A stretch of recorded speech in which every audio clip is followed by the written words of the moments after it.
America's farmers have a problem. It's called a dust bowl. This is sowed wheat.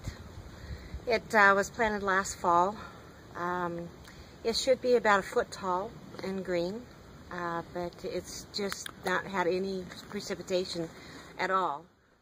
Is there an age-old solution? Because we've been growing hemp for 8,000 years. And it was one of the original building materials that we used in ancient times. So we're basically rediscovering the benefits of these materials that we've basically forgotten somehow. We've been doing this for 15 years now. It would be an easy move for us to operate and locate a facility in the U.S. Doug Fine here, coming to you from the not quite yet hemp cultivating Funky Butte Ranch here in New Mexico. With the 77-year-long ban on hemp cultivation in the U.S. about to end, I consider the farmers, researchers, and hemp industrialists you're about to meet to be heroes. One reason why is that hemp legalization will make a big difference to my family. Want to know how? Because I use thousands of dollars of hemp products annually already. Thus far, none of it American-grown, let alone homegrown. This hemp oil went into my morning shake today. This shirt? Made from hemp, and this hemp twine keeps my tomatoes and grapes standing tall and happy. We Americans spent close to $1 billion on hemp last year, and it looks like finally, sometime this year, Congress is going to federally reauthorize hemp cultivation in the U.S. Which is to say, I've gotten very fortunate with the timing of my new book, Hemp Bound. That's as a journalist, as a father, as a rancher, as a patriot, and as a citizen of the planet. It's hard to even express what it means to have farmers, now down to 1% of the U.S. workforce, back on the land, creating our food and energy future. A one-sentence summary of my 2 years of research that went into Hemp Bound? Your roommate with the lava lamp was right. You'll see how true that is as we take a hemp-powered limo ride, see a tractor entirely made out of hemp, and most importantly for all of us, see the key to a new energy future that is petroleum-free. All of it in Hemp Bound.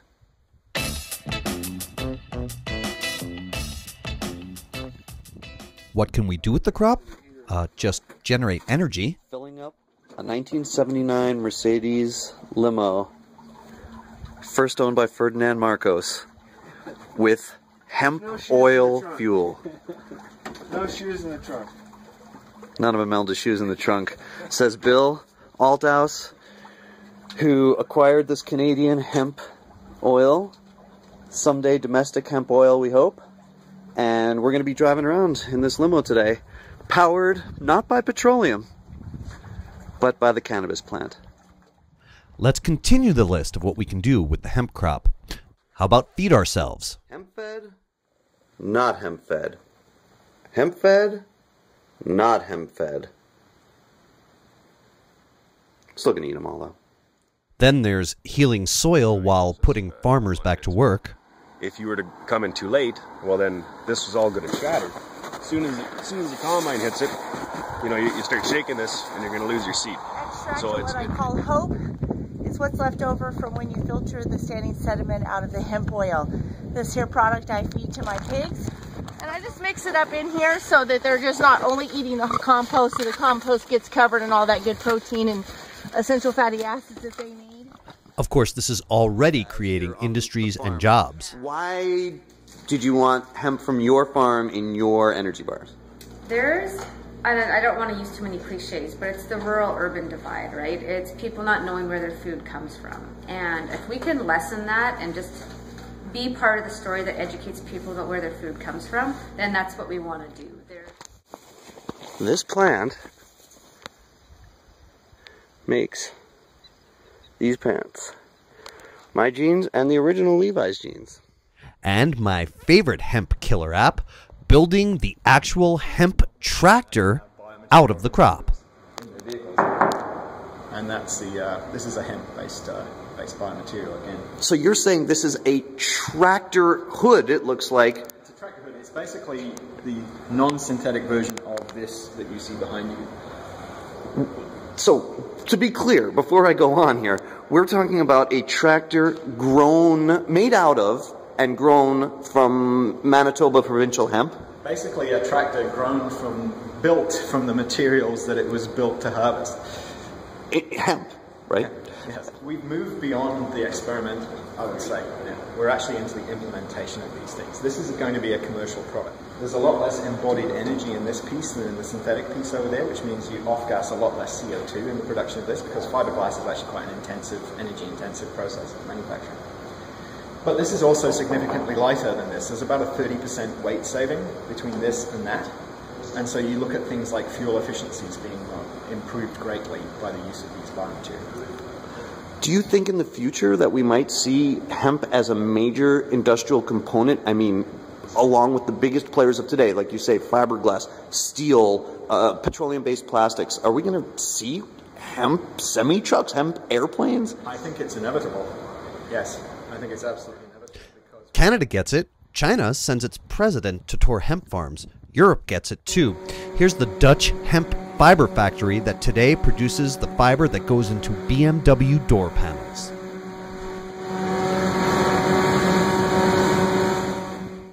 Are America's farmers listening?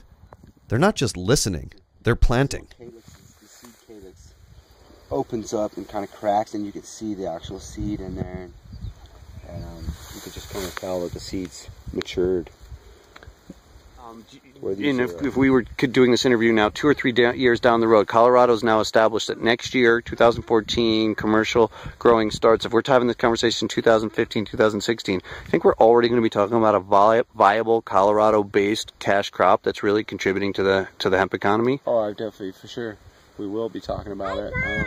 I can guarantee it, between the construction industry and, the building of the seed bank, Colorado is definitely going to be leading, the hemp revolution, basically. About how many inches of water over the course of the season for a hemp plant compared to corn? About half of what corn would require. I want to establish, a long-term industry for the United States, something that, our kids can rely on and build on in the future for their kids.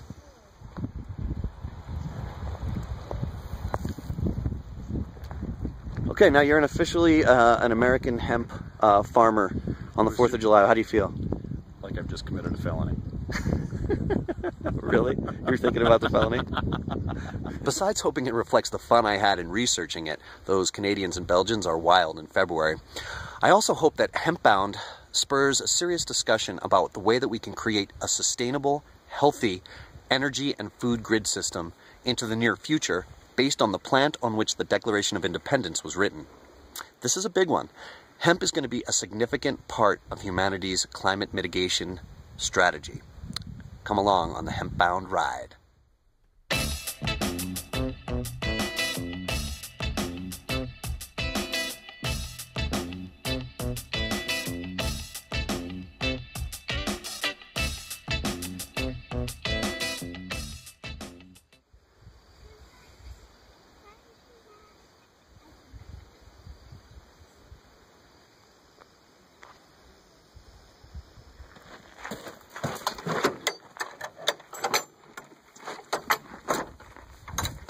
I'm author and solar-powered